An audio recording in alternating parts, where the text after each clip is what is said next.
Good afternoon. It's good to see you. We are pleased to have the President of Finland here with us today. We will start with a statement from the Secretary General, followed by the President, and then we'll have time for some of your questions.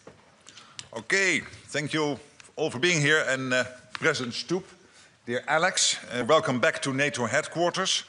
You were the first Allied leader to visit after I took office last year, and it's always great to see you.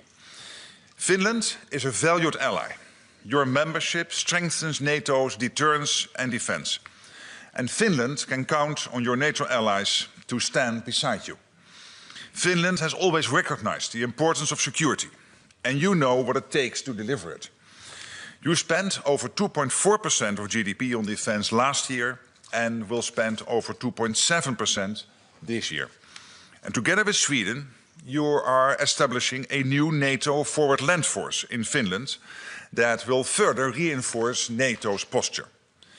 And of course, I welcome the new multi-corps land component command in Mikkeli, which will plan, prepare and run the activities of NATO land forces in Northern Europe.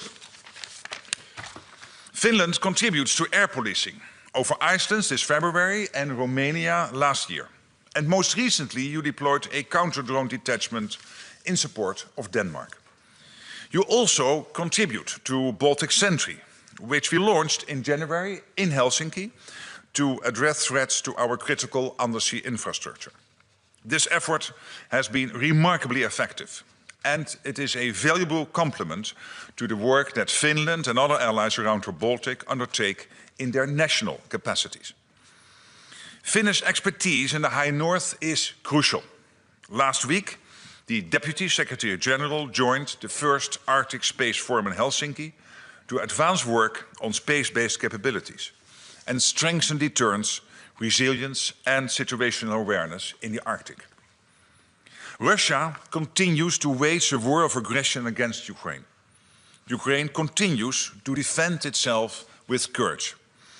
Allied support, Finland's support, is making a difference. Since the start of Russia's full-scale invasion, you have provided roughly 3.8 billion euros in support, including more than 2.8 billion in military aid, artillery, armored vehicles, air defense and ammunition. And this year, you launched a 3-year program to supply Ukraine with materiel from Finland's defense industry. Along with Baltic and other Nordic allies, you helped start a new initiative to train and equip a Ukrainian brigade.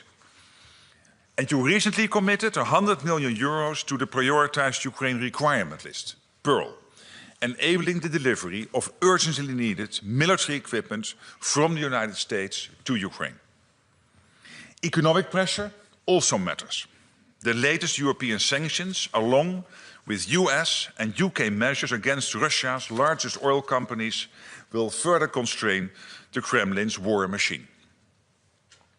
Deterrence and defense are the bedrock of our security. Together, we are demonstrating readiness and resolve.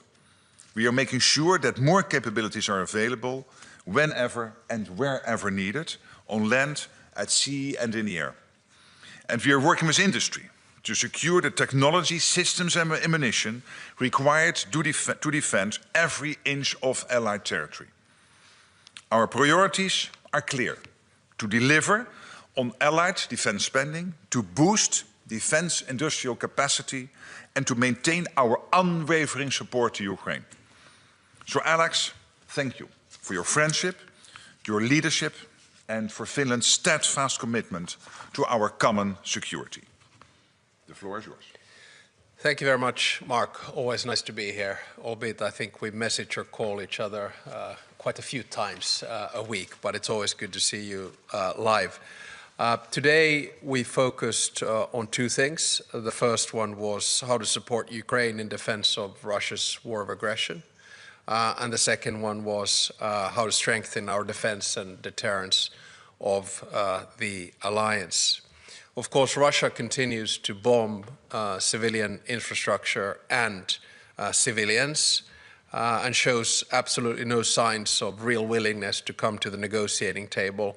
And that's why we firmly believe that we need to do two things right now. The first one of which is to increase sanctions, and the second one is to further support Ukraine militarily and economically. Ukraine's urgent needs must be met, just like the Secretary General just said. We've sent 30 packages to Ukraine. On top of that, we have decided to join the Nordic Baltic Pearl package with 100 million euros, which the Prime Minister and the government announced a few weeks back. We have also recently launched the Shelter Coalition to help protect Ukrainian civilians. Russia, of course, believes that they can wear us down if they just keep on sending more and more troops to the front line. But I firmly believe that they are mistaken. The Pearl mechanism and the scaling up of our defense industrial bases are proofs of that. Ukraine's financial needs for the coming years must also be tackled urgently. It's obvious that Russia will remain a long-standing threat to security and stability of Europe, even after the war in Ukraine is over. NATO and Europe needs to continue to strengthen our defenses to respond to these threats. The defense spending commitment made in Hague is an important part of this, and we need greater European investment in defense, and Finland will of course play its part, and we expect the same from our allies. As you will know, Finland does have one of the largest militaries in Europe.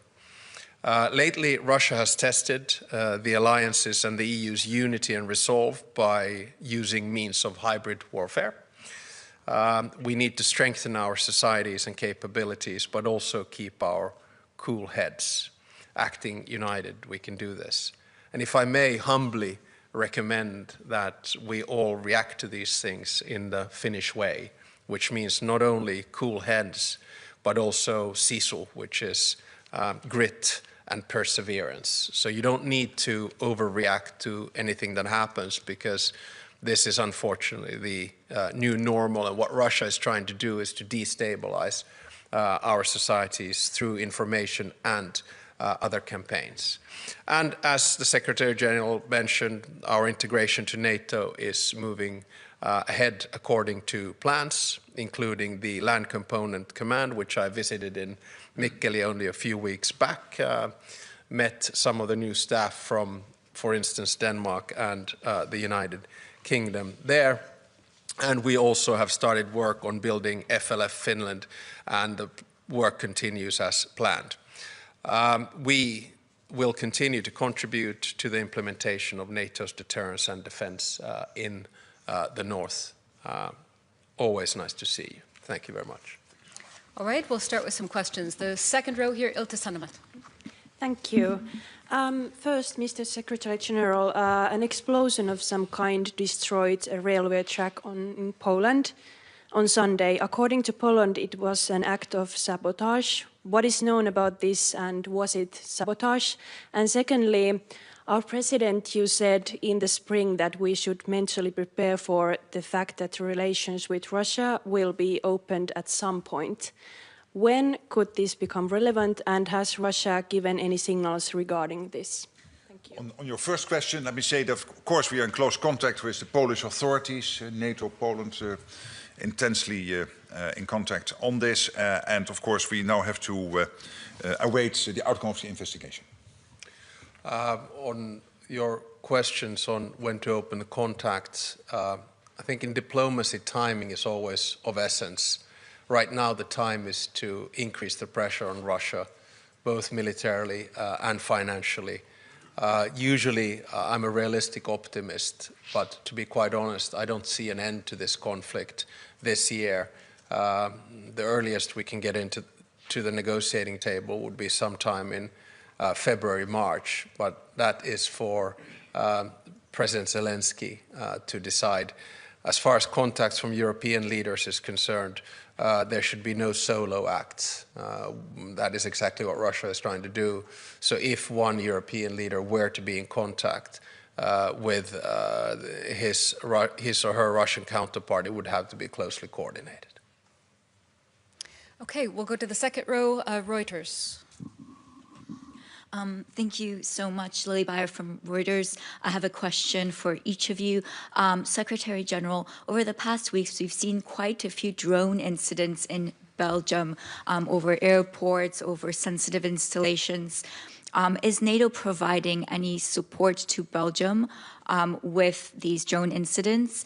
And what is your latest assessment in terms of attribution and risk of these particular incidents? And then, Mr. President, this morning, the Commission President, Ursula von der Leyen, sent a letter to leaders along with an options paper on financing Ukraine for the next 2 years. What is your message on these options? In particular, what is your message to the Belgian authorities since you're here in Brussels today? Thank you. On your first question, I was in contact with the Belgian defense minister, and I know that many allies have provided support to Belgium, very concrete support. So that's typically the role of NATO, to be in close contact with our allies to make sure that whatever help is needed will come to the country. And I have no news about attribution. When it comes to funding Ukraine, it seems rather clear that there are three options. The first one is that EU member states, or NATO member states for that matter, pay directly, either by taking more loans or using current reserves. The second option is the mutualization of debt on a European level, as was done with Next Generation Europe and with SAFE. And the third option, of course, is the use of the immobilized assets. I will discuss these matters today with Belgium's Prime Minister. I think a lot of European leaders have understood the concerns that Belgium has in this situation, both political and legal. And I hope that when leaders start moving towards the European Council of December, that solutions will be found, because it is of utmost importance that we continue to fund Ukraine in its fight for its existence and survival. Okay, coming to the third row, the woman in the beige jacket. Greta Karvala, Kauppalehti, Finland.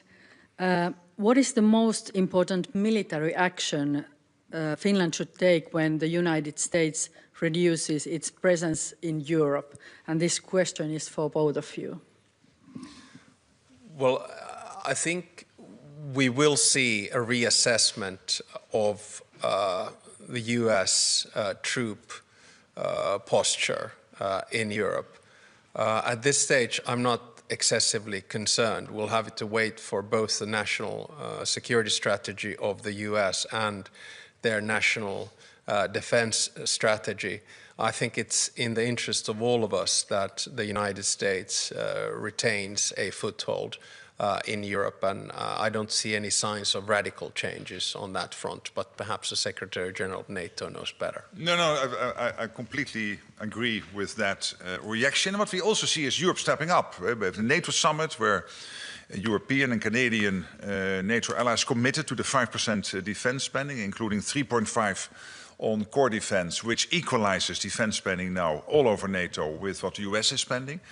We see the Europeans and Canada stepping up when it comes to military aid to Ukraine, and we have seen Canada and European allies stepping up when it comes to the security guarantees in case a ceasefire / a peace deal would be done on Ukraine. So in all these issues and all these subjects, you see that basically allies are stepping up. At the same time, we have a strong US military presence in Europe, and on that I completely agree with the reaction of the President. Okay, time for just a couple more questions. Let's see, in the center here, second row. Thank you. Richard Husu, Finnish Broadcasting Company. Just a follow-up maybe on the frozen assets and maybe also to the Secretary General and then to the President as well. How confident are you that there could be a decision ahead of December in the upcoming few weeks, and how important would such a decision be as a signal for Ukraine ahead of a difficult winter? Thank you. Well, yeah, I mean, on the mobilized assets, obviously that's something for European allies, particularly those now part of the European Council, to discuss. I should not comment too much on that. For me, the absolute priority is to make sure that Ukraine has what it needs to stay in the fight and to be prepared as strong as possible whenever any peace talks will start on a ceasefire long term or a full peace deal. And for that, Ukraine needs financial support. For that, Ukraine needs, of course, military support. It's crucial that what America is providing, paid for by allies, will flow into Ukraine as it is currently. This is really crucial support, both lethal and non-lethal, to Ukraine. So on all these issues, that's what I'm concentrating on. And as the President just listed the various options the European Commission put forward, yeah, it can be paid for by allies, jointly paid, or through these mobilized assets. And then it's up to the European Union ultimately to decide on the best way forward. Yeah, same. I mean, neither one of us participate in the European Council meetings, and on our side, it's the Prime Minister and the government that has had a lead in this important matter, and the way in which I see it is they've taken only correct decisions, and I'm sure they'll continue to do that. Okay, that's all we have time for today. Thank you so much. Thank you. Thank you.